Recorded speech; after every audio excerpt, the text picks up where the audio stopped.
lalinyakaziswa imali leli school angisho leli lika Christ ngisho leli Living Trinity lalinyakaziswa emthandazweni wasekuseni kwakume ubaba uNxumalo la preaching angihleli lapha emuva ngathi mangimbuka bazalwane ngabuka umuntu kaNkulunkulu omkhulwayo ukuthi noma ibandla selinyakaziseke kangaka kwenzeka zonke izinto ngayicabanga but he stood in the presence of God wathi uJehova ungubani usomuhle wayifunda lelo verse now bazalwane ngesikhathi ekhuluma ziningi izinto ayikhuluma zanamathela ngilanda lento yokuthi izwi lizoshumayela but ayikho into ezonamathela kubantu kukhona into nomhlabelelo okufanele ube nayo ukuthi mawukhipha ivoice iphumele ndinamathela kumuntu athi hayi man bayakubisa bonke but eyalo ihlukile bathena lo ihlukile so manje bekhuluma ngendlela khuluma nangeyezwi akusho ukuthi abefundisa beze ukuba they will be there they will preach but mawuthi uyalandela injula awusuka madoda iyahabelela indoda yase Cape Town izolo ngathi nansi le umuntu athi uyahlabelela uzwini wena eziqoqana sibuya ndawonye ikhona into ayiphethe niyo leyinikeza abantu yelento ubaba uNkosi akhulume ngayizolo athi uJesu wayethi lamazwi engakhuluma kina uphila yileyo nto ke bazalwane bakhuluma ngendlela ukulahleka kwaleyo njula yokuxoxa leyo nto siyilanda emthandazweni leyo nto siyilanda ngokuzibuka leyo nto siyilanda ngenhlambuluko those are the things bazalwane engasekho ebandleni ayisekho inhlambuluko nje ayisekho ama-signs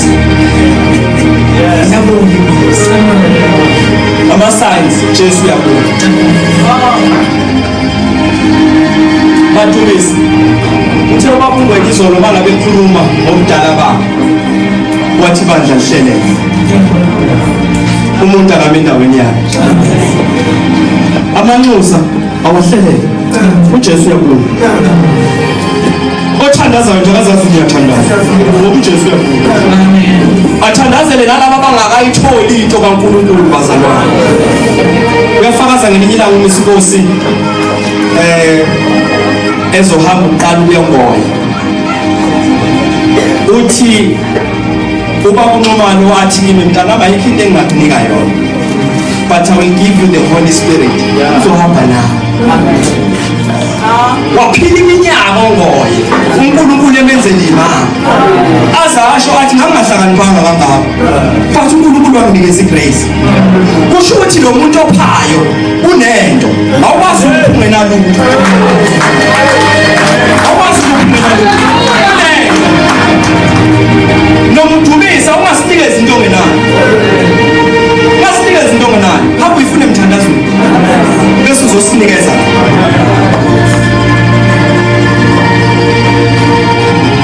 sesichazile ukuthi onjani umuntu osibukayo bazalwane kithi ngoba yileyo nto bese yayishiya ne okay ekuhlukukeni uma ufunda incwadi yamaHebheru ukhona la iBhayibheli lithi khona labo asebeke banambitha bezwa konje bathiwa bezwani bakubhala cishe ungasheshe ufike lelo verse chapter 13 chapter 6 chapter 13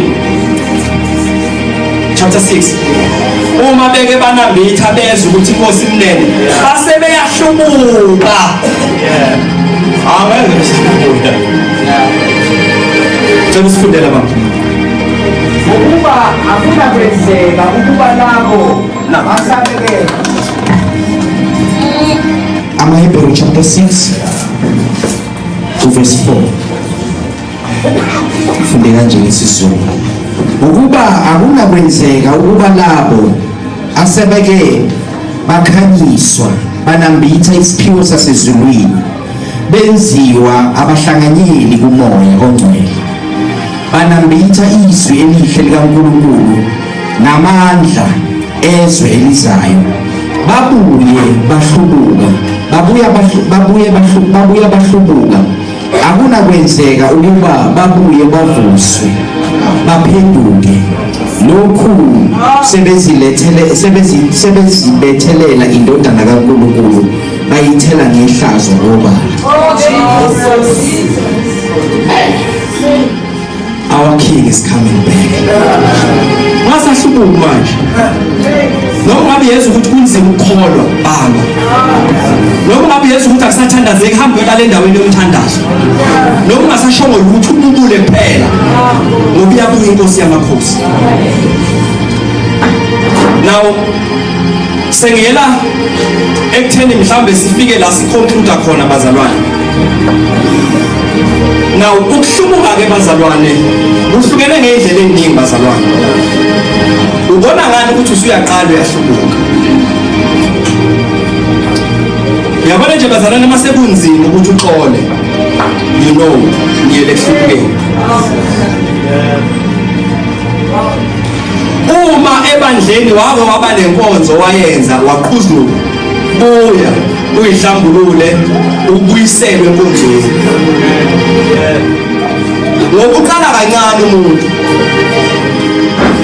ubhuti uGideon noma Yesu ubhuti uGideon ngoba ehleli la phambili waqala wangakhona ukuxolela ubaba uNcumalo uyahlehla hlale la kuhleli khona phambi sesihle akafuna ukumbukela eduze ahlehle ahlale la kuhleli khona ubaba uMkhonasi uVuyo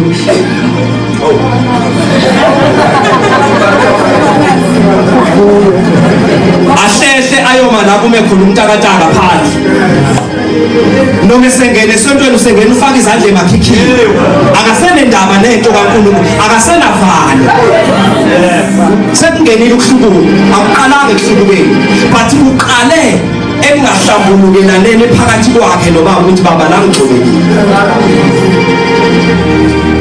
Kunezinto bazalwane okufanele asibuke umfundisi but sibuka izinto uJesu ayikhuluma ukuthi zizokwenzeka before abuye sibuka zona kuphela then we judge from that.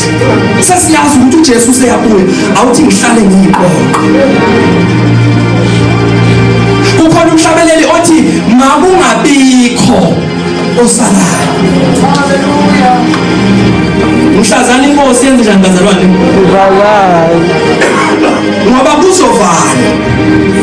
This grace bazalwane esikhuluma ngayo izophela. Ngeke ngacabanga emoyeni wami ike yangihlupha into yegrace nomthetho.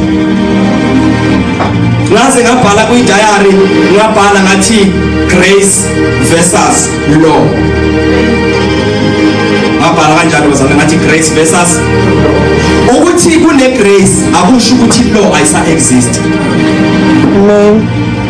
Ukuthi kunomusa bazalwane akusho ukuthi umthetho awusa exist.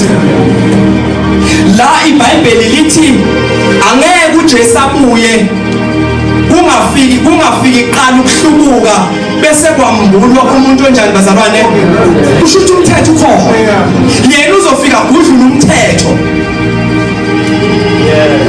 yena uzofika kudlula umthetho ungabibikho awukho manje umthetho ushaya ingane uzobona but mawuya ezwini likaNkulunkulu lithi uswazi lidedisa ukula enganeni that's law lema sa apply kule ingane esizele